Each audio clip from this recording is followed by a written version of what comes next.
exactly. You know, and it is Random House because when Sloppy Joe was challenged today, he told an interview on Firedog Lake, the left-wing blog. He said, "Random House attorneys verified every source. In some cases, speaking directly to the sources themselves. I have dozens of hours of recorded conversations," he says. "Random House attorneys listen to them all." He doesn't defend his reporting on his own. He says, Random House says it's okay, therefore And it's please okay. explain to me, as a Harvard-trained lawyer, what mistake he just made in invoking his own attorneys. Oops. Well, he's just let go of attorney-client privilege. So now that he's put communications... Random House, when you're listening to this on Breitbart.com on its live stream on Monday or on our podcast, that sucking sound is a sphincter muscle in New I'm York. telling you, if I were Random House... That does obviate attorney-client privilege? It may, depending on who the attorneys are representing, but it basically puts Random House in the hot seat. And McGinnis's conspiracy theory, it's never about him, right? He moves in next to the Palins, and then he complains By the way, that that would be Sloppy Joe. Sloppy Joe moves in next to the Palins, and then he's upset. He writes about it in the book Forever, about how all these people are coming to his house, taking pictures of him. People are sending him emails. There are anonymous comments on blogs. It's everybody else's problem that he did this controversial thing, moving next to Sarah Palin. And likewise now, he actually claims the mainstream media is ganging up against him to cover up for the fact. He's saying that right now. Yes, he's saying they're ganging up against him because they want to cover up their failure to vet Sarah Palin during the 2008 election. Now, if there was any failure to vet someone in the 2008 election, it was certainly not a failure to vet Sarah Palin, where they were flying up plane loads of investigative journalists and bloggers on the bus to go and dig up everything they possibly could about her in as short a period of time as they had. She was over-vetted. There were things that people talked about that she hadn't even done.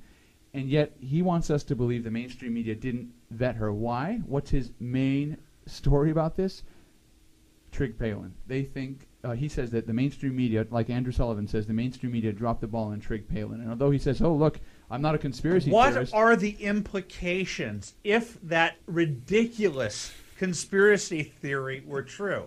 I was adopted. It doesn't matter who my birth parent is. At the end of the day, she didn't tell us. I go, was she out there saying on the stump, this is my natural born child? I go, it's a non-factor, even if it were true, even though it is a ludicrous and provably false narrative. And the people who proved it false were actually the left-wing website Salon.com. They came out with the definitive Trig truther debunking. But, you know, Sloppy Joe also... Please explain to me. You went to Harvard. I go, explain You to went me, to the Harvard of New Orleans. Right. That's true. I think that the Harvard of the South, every single Southern school from Emory to Duke to Vanderbilt, I thought, I went to the Harvard of the South, and then I'd see these T-shirts at Vanderbilt. I go, you're the Harvard of the South too? So we have an inferiority complex. Tell me, what they think, this is how stupid the elite is. They think that that's a smoking gun if it's true, but a smoking gun that proves what? Well, it's worse than that. He actually says in the book, he admits at one point he can't prove it's true, but he says people who know her in Wasilla say she's emotionally capable of faking it, and that's what matters. It's important to hate her. Okay, first of that's all, here. Look, I know this to be true of Jack Nicholson. He lived a life in which he thought that his mother was his sister and that his grandmother was his mother, because his mother had him at such a young age. I think she was a young teenager and was raised by his grandmother as his mother. Okay, that was in the that happened a lot. That was a lot of families back then. That is why Jack Nicholson states, incidentally, why he's pro-life. Not sure many people even know that in this Los Angeles. He says, because I can't afford not to be, and I have the same exact agnostic perspective. I'm adopted. I can't afford not to be pro-life. So if she did this to protect her own child, it actually, if it were true, and it's such a preposterous claim because people touched her belly, and it's been disproved by her enemies at Salon. But if it were true, it speaks to her humanity. Well, what Sloppy Joe wants to say is everything she does is for show. This is what he believes. So on the one hand, he says she's a radical Christian, and then on the other hand, he says She never went to church, according to some anonymous source. It's all for show. Even her attractiveness, which he goes on and on about in a sort of fantastical way, he says even that's obsessive. Yeah, he says even that's a not show. Healthy. Right. Sloppy Joe strikes again. Everything's for show, and he's obsessed with the idea that she's somehow going to fake her way into the presidency. But the only person faking here is Joe McGinnis. Sarah Palin is an authentic person who's going to be judged on her record for better or for worse. People relate to her because she's authentic, like they related to Ronald Reagan, like they're relating to Herman Cain, like they relate to these people who come out and have had real lives.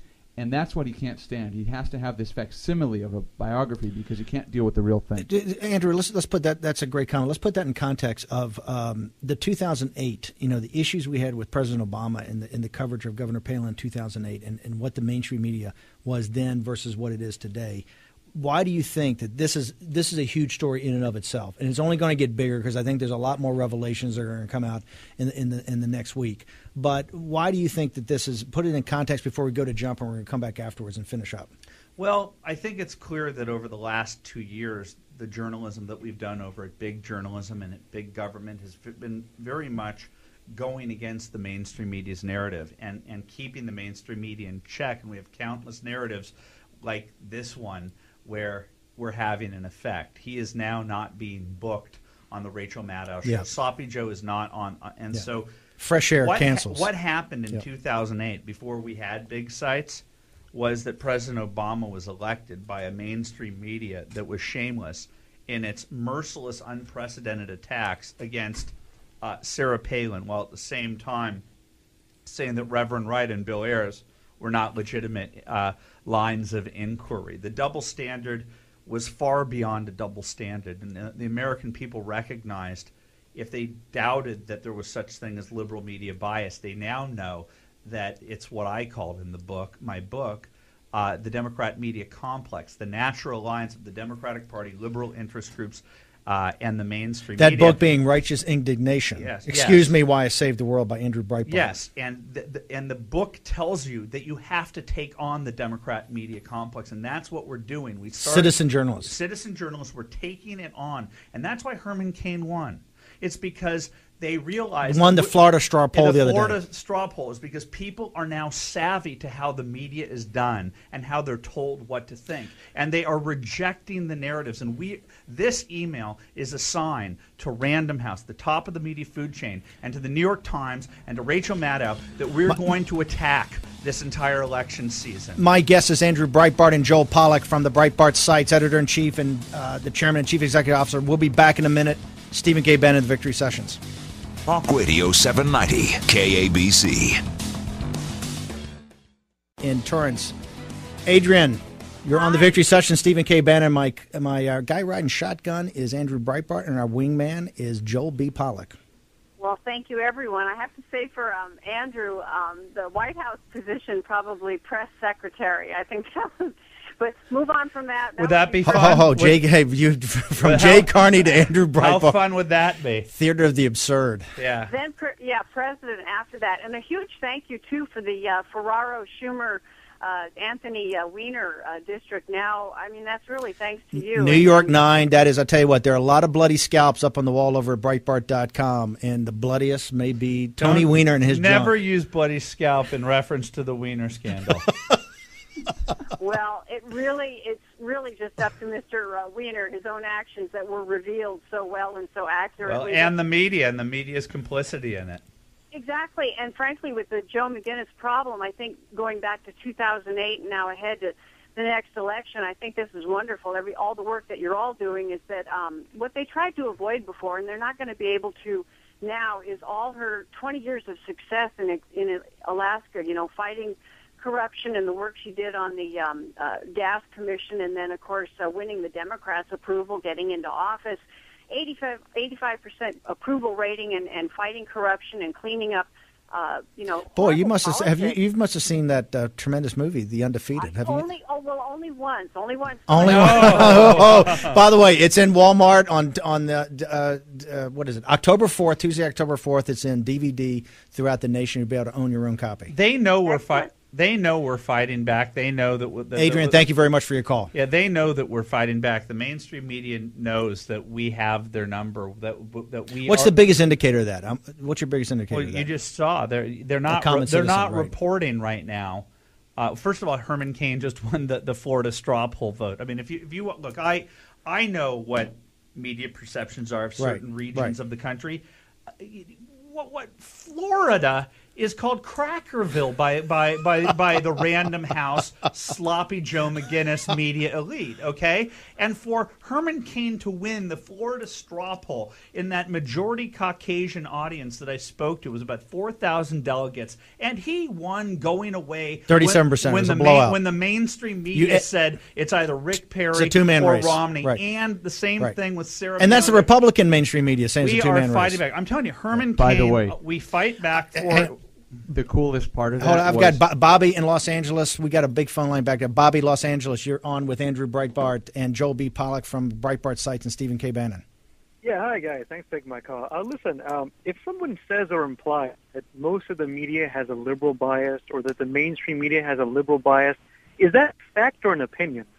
Well, first of all, it's manifestly true. Boy, Bobby, you threw that in the wheelhouse. Yeah. First of all, it's manifestly true, and I don't trust you to drive on the streets if you can't recognize that basic fact. If I'm willing to recognize that Channel 360 on Fox News, Channel 360 on DirecTV Fox News leans to the right, how can you not accept the premise that the New York Times, the Washington Post, I know where you're going with this, Joel, it is left of center. They are left of center. I can tell you who they're married to. They're married to okay, but wait. But you asked if there's actually a study. Yes, there is. There's a book right now out by a professor at UCLA by the name of Tim Grosclose that goes into the deepest of deepest studies into the liberal nature of each and every major reporter and media instrument. The majority of them are left of center. Can I respond to that? Yeah, go ahead, Bobby. Okay. Listen, you pointed one person, and I'm sure you have other studies. You said too. one. Bobby, you said not. Bobby, no to be fair, Bobby, to be fair, you said there's no study, and the bastion of liberal thought in Southern California. UCLA has got a professor who just came out with a definitive study. Right, it's called Left Turn, Bob. If you want to take a look at it, it's called Left Turn, and then you read it and call back. Sure. Yep. But can I respond to that, please? Yep. Like, listen, if I understand your answer, you answered my question, but it's a little misleading, and I'll tell you why. Okay. If he points to a study that says, "Hey, most of the media is liberal," that would be like a liberal saying, "Well, I got a guy saying that most of the media is not liberal." So then you're just picking and choosing. Is NPR is publicly funded NPR pro-conservative? Why did you choose NPR? I don't know. We paid for it. I'm just going to go down. Picking one. We're just going to go down the list, Bobby. Just NPR. Yeah. Right. No. Yeah. I haven't. Honestly, I haven't listened to them. There you go. Okay. Now, what about the New York Times? What about Pinch Sulzberger's New York Times? I don't even know. What about the New York Times? How about the LA Times? It depends. Well, let's go down the line. Bobby. Are you guys actually interested in my answer? You came with nothing. You came with nothing. Are you actually interested in my answer? Sad Bobby. Read and return. Give me a chance. Okay, come on, Bobby. Come on. Sloppy Bobby.